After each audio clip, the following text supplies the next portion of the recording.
Good morning students, मैं Sonia Karnal. Class 7th का science का जो चैप्टर पढ़ रहे थे हम, विंड स्टॉर्म्स एंड साइक्लोन्स, इसकी रीडिंग हमने ख़त्म कर ली है। तो इसके आगे इसकी एक्सरसाइज है। तो इस चैप्टर में हमने विंड स्टॉर्म्स और साइक्लोन्स के बारे में पढ़ा कि विंड्स क्या होते हैं। विंड्स होते हैं जो तेज़ हवाएं, जो हवाएं चलती, नॉर्मल हवाएं जो चलती हैं, आप देखते हैं जब पत्ते हिलते हैं और आपने जो कपड़े सुखाए होते हैं वो हिलते हैं और हम ठंडी ठंडी हवा महसूस करते हैं, उसे हम कहेंगे विंड। और जब तूफान, जब हवा जो होती है उसमें साथ बारिश आती है और तेज़ बिजली चमकती है, उसे हम कहेंगे थंडर स्टॉर्म। और वही थंडर स्टॉर्म्स जब भयानक रूप ले लेते हैं, जब तेज़ तेज़ हवाएं चलती हैं कि वो गोल गोल ऐसा लगता है जैसे कि हमें कि हम गोल गोल घूम रहे हैं हमारे सामने, हम फील करते हैं हवा को। और साइक्लोन जो होती हैं वो समंदर से लहरें जब उठती हैं तो उसे हम कहेंगे साइक्लोन। ये जो साइक्लोन है वो बहुत बड़ी तबाही लेके आते हैं। तो इसकी एक्सरसाइज है आगे, fill in the blanks, fill the missing words in the blank space in the following statements. ये ब्लैंक्स करने हैं आपको। फर्स्ट आपको विंड इज मूविंग एयर, ठीक है, हवा जो मूव करती है, चलती है, उसे हम कहेंगे wind. Winds are generated due to uneven heating on the earth.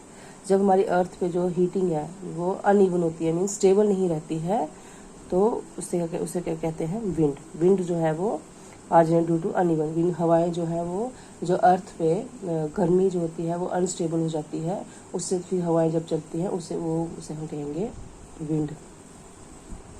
Near the earth surface warm air rises up whereas cooler air comes down.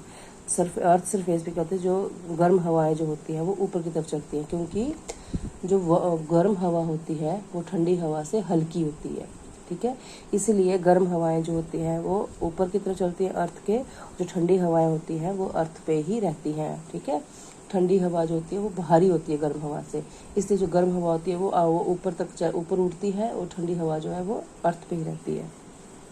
D, air moves from a region of high pressure to a region of low pressure. जो air है वो high region से ले लो reason तक चलती है। Now question number 2, suggest 2 methods to find out wind direction at a given place. 2 suggestions बतानी है जिससे आप बता दो कि जो है विंड डायरेक्शन जो है हवा की जो डायरेक्शन होती है, ठीक है। Suggest 2 methods to find out wind direction at a given place. किसी जगह पे हवा चलती है, इसकी 2 आपने सजेशंस बताने हैं। इसका आंसर ये है, बुक पेज नंबर 108। आंसर है methods to finding out the wind direction at a given place. अगर आप जिस जगह पे रह रहे हो, आपको पता करना है कि जो हवा है वो किस डायरेक्शन में चल रही है, ठीक है, किस डायरेक्शन में चल रही है। तो कैसे पता करेंगे हम, bye seeing the direction of dry leaves released in the air. जो सूखे पत्ते किस तरफ चल रहे हैं हवा पे, जब हवा चलेगी तो हवा जो है, पत्ते जो है वो सूखे हुए जो ज़मीन पे गिरे हैं वो किस डायरेक्शन में जा रहे हैं, तो इससे पता चलेगा कि आपको हवा किस डायरेक्शन से आ रही है। सेकेंड है इसका, by seeing the direction in which it is difficult to ride the bicycle. आप साइकिल चला रहे हो, जिस डायरेक्शन में आपको साइकिल चलाना मुश्किल हो रहा होगा तो आप समझ जाना कि हवा उस तरफ से आ रही है, क्योंकि हवा में प्रेशर होता है, ठीक है। हवा में क्या होता है, प्रेशर होता है। हवा में क्या करती है, फोर्स करती है। अगर सामने से हवा आ रही है तो मतलब आप अगर जिस डायरेक्शन में हवा आप साइकिल चलाना चाहते हो तो उस साइड से हवा तेज़ चल रही होगी तो आप वहाँ पे साइकिल नहीं चला पाओगे। तो आप समझ जाओगे कि जो हवा जो है वो उसी तरफ से आ रही है, ठीक है। तो इस तरह से आप पता लगा सकते हो कि हवा की क्या डायरेक्शन है, by seeing the direction of dry leaves released in the air and by seeing the direction in which it is difficult to ride the bicycle. Now question number 3, state 2 experience that made you think that air exerts pressure.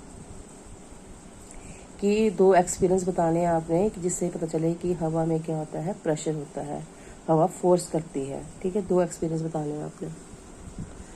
तो इसका answer ये है, when we fill the air in the balloon it becomes tight and if we try to fill more air balloon will get burst which proves air exerts pressure, ठीक है। क्या होता है, हम गुब्बारे में हवा भरते हैं, ठीक है। बैलून में जब हम हवा भरते हैं तो वो हवा, जो बैलून होता है वो टाइट हो जाता है, और जब हम उस पर ज़्यादा हवा भरेंगे तो बैलून जो होता है वो फट जाता है, जिससे पता चलता है कि जो हवा है उसमें प्रेशर होता है, ठीक है। When we fill the air in the balloon it becomes tight. जब हम हवा भरते हैं बैलून में तो वो टाइट हो जाता है, और जब हम उसे और हवा भरने की कोशिश करते हैं तो बैलून जो है फट जाता है, जिससे हमें पता चलता है कि जो हवा है उसमें प्रेशर होता है। सेकेंड है wind causes curtains, doors and windows to move with the direction of the wind. देखिए, जब तेज हवा चलती है तो हमारे घर के पर्दे, कर्टन पे पर्दे, दरवाजे और जो खिड़कियां हैं वो जोर जोर से मूव होना शुरू हो जाती हैं जहाँ से हवा की डायरेक्शन आ रही हो। This demonstrate air exerts pressure. इससे पता चलता है कि हवा में प्रेशर होता है, ठीक है। हम खुद को भी ये फील कर सकते हैं, हम कहीं बाहर खड़े हुए हैं, जब तेज़ तूफान चलता है तो हमें भी थोड़ा धक्का सा लगता है, हमें भी लगता है कि हमें कोई फोर्स कर रहा है, हमें कोई धक्का दे रहा है, ठीक है। तो इससे पता चलता है कि हवा में क्या होता है, प्रेशर होता है। अगर कोई और एक्सपीरियंस करना है, हमने बाहर कपड़े सुखाए हुए हैं तो जब थोड़ी थोड़ी हवा चलती है तो कपड़ों को कुछ नहीं होता, जब तेज़ हवा चलती है तो कपड़े जो है उड़ना शुरू हो जाते हैं अपनी जगह से। तो इससे पता चलता है कि हवा में क्या है, प्रेशर है। नाउ क्वेश्चन नंबर आ गया आपका 4। You want to buy a house, would you like to buy a house having windows but no ventilators, explain your answer. कि आपने एक घर खरीदना है, क्या आप ऐसा घर खरीदोगे जिसमें ना कोई खिड़की हो और ना ही कोई वेंटिलेटर मीन्स हवा आने का जरिया हो, एक्सप्लेन योर आंसर। देखिए, हमें ज़िंदा रहने के लिए क्या ज़रूरी होती है, हवा।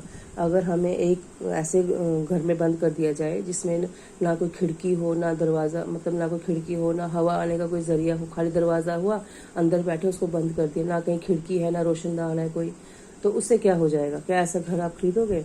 तो यही कुछ क्वेश्चन में पूछ रहे हैं, ये एक्सप्लेन कि अगर आपने एक घर खरीदना है तो उस घर में ना कोई खिड़की है और ना ही कोई हवा आने का वेंटिलेटर होता है, हवा आने का जरिया है।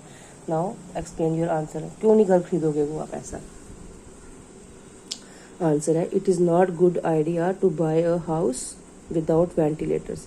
कि अब बिना खिड़की के और बिना रोशनदान के, बिना हवा के आने के, अंदर आने के घर खरीदना जो है वो अच्छा नहीं है, नहीं खरीदना चाहिए। क्यों?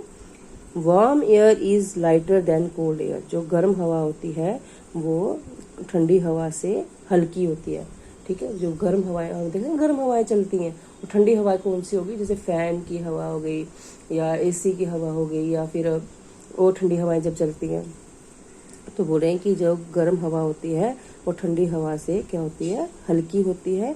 Hence warm air passes out of your home. और जब आपके घर में खिड़की होगी या तो वेंटिलेटर होगा तो उससे जो आपकी अंदर की जो गर्म हवा होगी वो बाहर चली जाएगी, क्योंकि वो हल्की होती है। थ्रू वेंटिलेटर से वो बाहर चली जाएगी।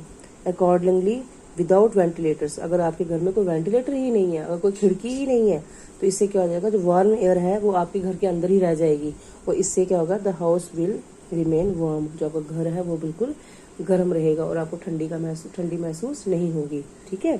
इस आंसर से ये पता चलता है कि हमें जो है ऐसा घर बनाना चाहिए, ऐसा घर लेना चाहिए जिसमें विंडोज़ हों, खिड़कियाँ हों और हवा क्रॉस होने का, हवा अंदर आने का और हवा बाहर जाने का जरिया हो।